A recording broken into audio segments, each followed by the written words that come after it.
Salut les abonnés, je vous retrouve pour une nouvelle vidéo. Donc je vais parler aujourd'hui de la vie d'étudiant dans son sens général. Je vais vous faire part surtout de mon expérience personnelle pendant ces 5 ans. Voilà, je vais vous donner quelques petites astuces qui vont vous permettre d'améliorer le quotidien. J'espère que cette vidéo vous plaira et qu'elle va vous aider. Voilà, j'encourage surtout ceux qui veulent s'engager dans des études universitaires à le faire. Si c'est vraiment la voie que vous avez choisie et qui va vous aider au final, ben faites-le, n'hésitez pas parce que ça vous forme au niveau humain déjà, parce que voilà, vous allez rencontrer des personnes qui ont les mêmes centres d'intérêt que vous normalement. Après voilà, vous allez apprendre beaucoup, vous allez vous former, vous allez acquérir une autonomie et une rigueur dans le travail.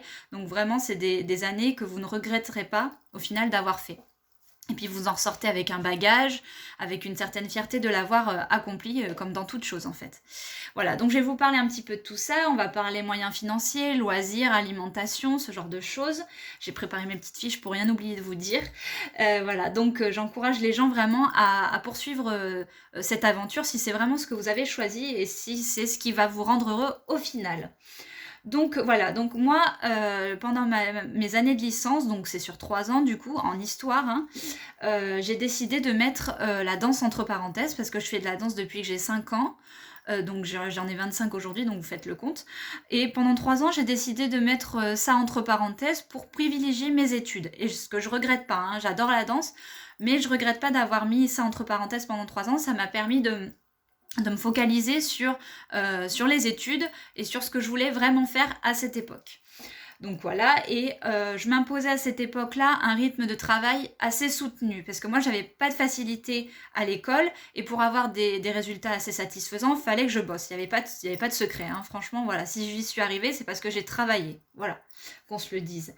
Et puis il y avait, en licence, il y avait beaucoup d'heures de cours, il y avait beaucoup de choses à rendre, les compositions, les dissertations, ce genre de choses. Il y avait quand même ainsi un rythme acharné, mais après, je tiens à dire qu'il y a des gens qui arrivent facilement à rentrer dans ce cadre de travail, dans ce rythme-là. Moi, personnellement, j'avais un petit peu de mal, mais ça ne veut pas dire que ça sera votre cas, qu'on se le dise, hein. Voilà, ensuite, donc, j'ai privilégié mes études et je ne le regrette pas. Et puis, c'est à force de travail que j'y suis arrivée, que j'ai obtenu mon master, et de détermination aussi, il faut le dire. Après, j'ai fait le choix aussi de faire l'aller-retour au niveau du transport, de faire l'aller-retour tous les jours. C'est-à-dire que je faisais Arcachon-Pessac 2 fois par jour. Ça, c'est un parti pris. Parce que déjà, je voulais faire une pause entre le cadre scolaire et ma vie privée. Voilà. J'avais besoin de partir de la fac tous les jours, de faire l'aller-retour. Ce qui ne m'a pas empêché d'avoir mon diplôme, parce que vous pouvez réviser dans le train, hein, ça tout le monde le sait. Vous pouvez relire une leçon ou même écrire tout, il n'y a pas de souci. C'est plutôt calme dans le train généralement. Donc moi, ça n'a pas été insurmontable, et c'est pas ça qui m'aurait empêché d'avoir mon diplôme, hein, qu'on se le dise. Voilà. Donc, ce que je voulais dire aussi, c'est que avec un peu d'organisation, vous pouvez facilement arriver à travailler dans le train. Après, je sais qu'il y en a qui mettaient leurs écouteurs pour pas entendre s'il y avait un petit peu de bruit. Moi, j'y arrivais facilement. Vraiment, c'était quelque chose d'assez facile pour moi. Donc voilà, il y avait cette idée de quitter un petit peu le cadre et de revenir à la vie privée, on va dire, à quelque chose de concret, hein. Euh, Après, il y avait aussi le fait que j'avais pas forcément les moyens de louer une chambre étudiant. Ce qu'il faut savoir, c'est qu'une chambre étudiant, ça coûte en moyenne, d'après ce que j'ai vu, hein, je me base sur des choses concrètes, hein, ça tourne autour de 300 euros le loyer par mois. Donc c'est quand même un budget.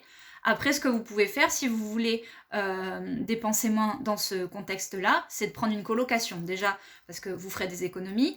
En plus, vous vivez à plusieurs, donc c'est plus sympa. Vous apprenez à vivre en communauté, donc c'est plutôt enrichissant aussi. Et voilà, de cette manière, vous faites des économies. Donc ça peut être pas mal aussi de faire ça. Après, ceux qui veulent vivre tout seuls pour avoir leur intimité et tout, ça se comprend. C'est légitime, il n'y a pas de souci. Donc voilà.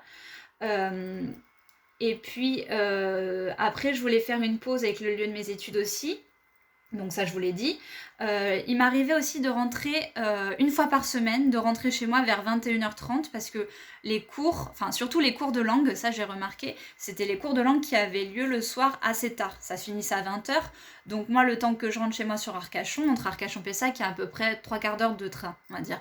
Donc voilà, j'avais 1 heure où je pouvais réviser dans le train sans problème. Et voilà, ça m'arrivait une fois par semaine, donc c'était pas non plus la mort.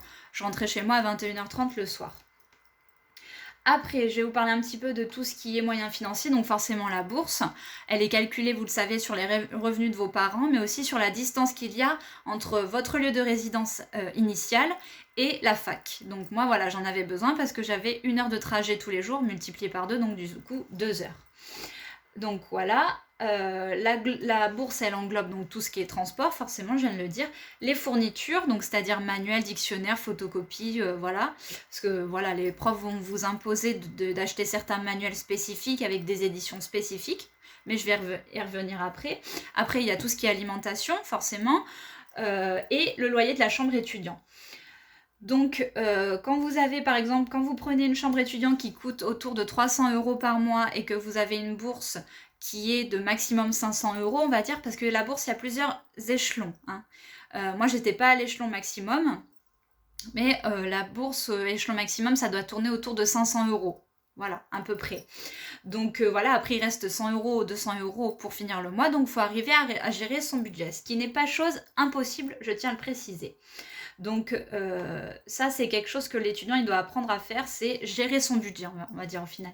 Donc pour l'alimentation, j'ai été témoin de certaines choses.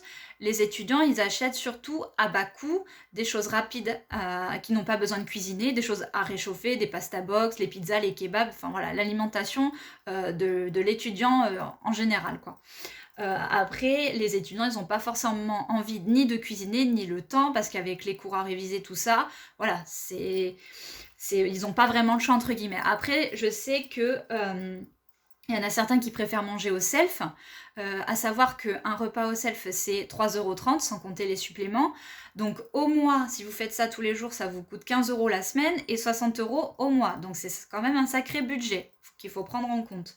Donc le mieux, c'est de se faire à manger. Pas tous les jours, je vous dis, parce que vous n'aurez peut-être pas forcément le temps, ni l'envie, ni la motivation, on est d'accord. Mais au moins, essayez de temps en temps de vous prendre 5-10 minutes et de vous faire quelque chose de rapide, de simple. Je ne sais pas moi, ça peut être, mais je vous dis n'importe quoi, ça peut être une quiche, ça peut être un plat de pâtes, mais au moins cuisiner, apprenez à cuisiner, cuisiner sainement, ça peut être quelque chose de tout à fait ridicule, mais au moins vous l'aurez fait, vous savez que c'est bon, c'est meilleur à la santé, que c'est plus sain, et que vous arrivez à faire des économies de cette manière-là, on va dire. Donc ça, je l'ai dit, faire des économies.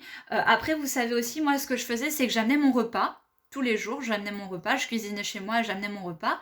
Et vous avez des micro-ondes à disposition à la fac. Donc ça, je trouve que c'est plutôt positif. Et ça vous permet de réchauffer votre repas vite fait le midi quand vous avez une pause et de manger sans attendre forcément au self ou voilà. Donc ça c'est plutôt sympa, on va dire. Pour les fournitures, moi je sais qu'en histoire j'avais plusieurs disciplines. Donc dans chaque discipline, il fallait acheter un manuel spécifique ou un dictionnaire spécifique.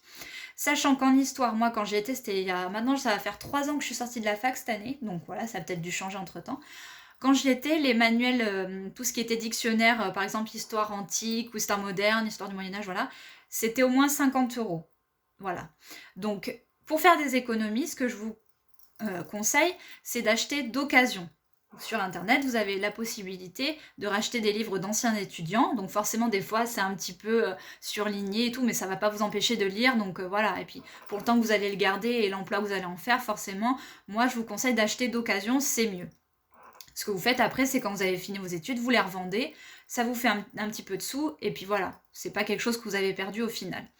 Ou alors, vous avez la possibilité de les emprunter à la bibliothèque. Voilà, donc généralement, moi quand j'étais, vous pouviez les emprunter pour 1 mois, et après vous pouviez renouveler si vous en aviez besoin. Donc voilà, ça peut être aussi une petite astuce. Moi, je sais que quand je suis rentrée en master, donc les 2 ans qui ont suivi, il y avait moins d'heures de cours. Donc du coup, pour financer un petit peu vos études, vous avez la possibilité de prendre un petit job à côté. Vu qu'il y a moins d'heures de cours, voilà, c'est tout à fait possible. Après, Vous pouvez aussi reprendre un loisir. Moi, ce que j'avais arrêté pendant mes 3 ans de licence, j'ai pu le reprendre en master. Personnellement, la danse me manquait trop, donc fallait que vraiment je reprenne quelque chose, voilà, qui était une bouffée d'air frais pour moi, vraiment. Donc j'ai pu reprendre ça, j'étais vraiment heureuse de le refaire. Voilà, donc des choses qui étaient forcément où vous aviez moins de temps en licence, vous allez pouvoir les reprendre en master. Donc il n'y a pas de souci. Sachez aussi que la fac propose des activités en dehors des cours. Donc ça peut être de la danse de salon, ça peut être, je ne sais pas, de la course, ce genre de choses. Donc la fac propose quand même quelques activités extrascolaires, on va dire. Donc voilà, et le dernier conseil que je pourrais vous donner, c'est de vous garder des moments de détente entre amis pour sortir un petit peu de ce cadre scolaire, aller boire un café avec des potes, faire des soirées, voilà. Essayez de vous aménager des petits moments où vous ne pensez pas aux études. Je pense que c'est vital parce qu'il faut savoir un peu sortir la tête de tout ça de temps en temps parce que c'est bien, mais il n'y a pas que ça non plus, hein, qu'on se le dise. Et voilà, je pense que c'est quand même vital pour vous, comme ça l'a été pour moi, voilà, de sortir un petit peu de ce contexte de temps en temps. Voilà, donc j'espère que cette vidéo vous aura intéressé. Je vous ai fait part de mon expérience personnelle encore une fois. Ce ne sera peut-être pas la vôtre. En attendant, moi je tiens à vous dire que les années de fac, ça a été quand même une période vraiment très positive pour moi parce que ça m'a permis de m'enrichir, de connaître des gens formidables et d'acquérir plein de choses, autonomie, rigueur, vraiment, voilà. Donc je ne regrette pas, même si aujourd'hui je ne fais plus d'histoire, j'aime encore toujours ça, il n'y a pas de souci. Mais voilà, je ressors avec fierté et un bagage universitaire. Et voilà, donc ceux qui veulent poursuivre dans cette voie, je vous encourage. Et voilà, je vous fais plein de bisous et je vous souhaite une très très belle journée. À bientôt.